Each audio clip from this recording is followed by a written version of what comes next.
ridiculous, isn't it? It's ridiculous that when we take off work to take care of our parents, our elderly parents, our children, our siblings, regardless of who it is, the fact that we cannot earn credit for our Social Security because we're taking care of a loved one, that makes no sense whatever.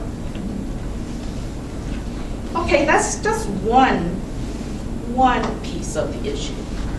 But if we look at the people, the women mostly, who do the caregiving, whether it be paid or unpaid, it's mostly women. I said I retired after 32 years working in healthcare. Who mostly works doing healthcare? Women. So, to get back to our caregiver project, so when they asked me about telling my story, part of the project was to go around and make people aware of the situation of caregivers. You know, we really don't think about caregiving until it just smacks us in the face. If you need somebody to take care of your children, then it's like, oh my God, what am I going to do? What am I going to do? But even more than that, for those of us who have to take care of elderly parents or siblings, it's even more difficult because if you know anything about putting an elderly parent in a retirement place, price is phenomenal. So when you go back to thinking about you're getting penalized for taking care of a loved one, which is actually helping everyone in the community, not just you. It's helping your loved one have a better quality of life. It's taken some of the burden off of organizations that go around doing the, trying to help out with caregiving. It's just a big piece of society.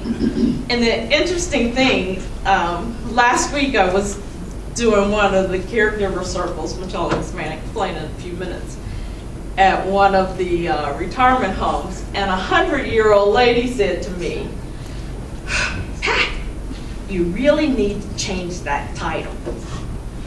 And I said, what do you mean? She said, caregiver. Caregiver? You look at that title, caregiver. She said, I almost didn't come. Caregiver? I don't want to know nothing about no caregivers. I said, even though you need caregivers?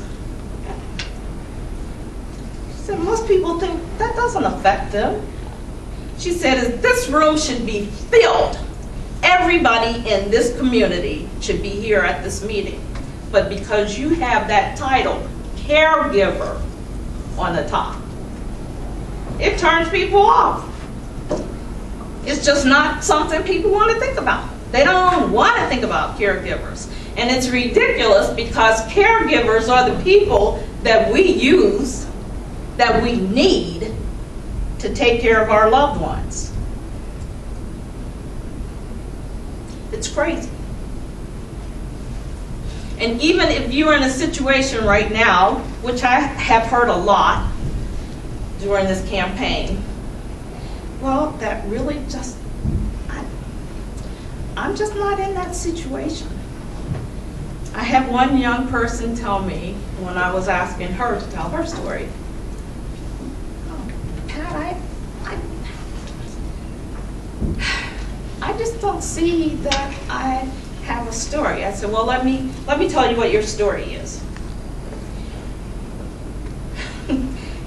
You're married, you have a small child, you and your husband both have parents, And actually, your husband still has his grandparents. So you're going to tell me you don't have anything to do with caregiving? Do you realize you're one of those sandwich generation people? You not only have your own children to take care of, but you've got these other people back here too. She goes, I never thought about it that way. So all of that to say, this is what this campaign is about. The campaign is to make people realize that caregiving, even though you might not like the word, affects all of us in some way. Vanessa talked about child care. Well, it's not even just child care. It's if you have to take care of, like me right now, I'm taking care of siblings. Or if you have to take care of your parents or whomever. So the campaign, which started last summer, it's been 2 summers of talking about caregiving. So what we've done, we have, the circle consists of 3 sessions. The first session actually talks about your story, like I just did. Because a lot of people don't realize that they have a story, like me. The second session, we actually talk about challenges that caregivers have. And Vanessa talked about some of those. Transportation is a big one. But most important for caregivers, whether paid or unpaid, is having some respite. Having someone to come in and be able to relieve them just for an hour or so that they can do the things that they need to do for themselves. That was a big piece of it. But it's interesting when you ask people to tell you their challenges, it's things that you never even think about. And when you talk about challenges, the thing I was telling the people at the retirement villa where I was last week,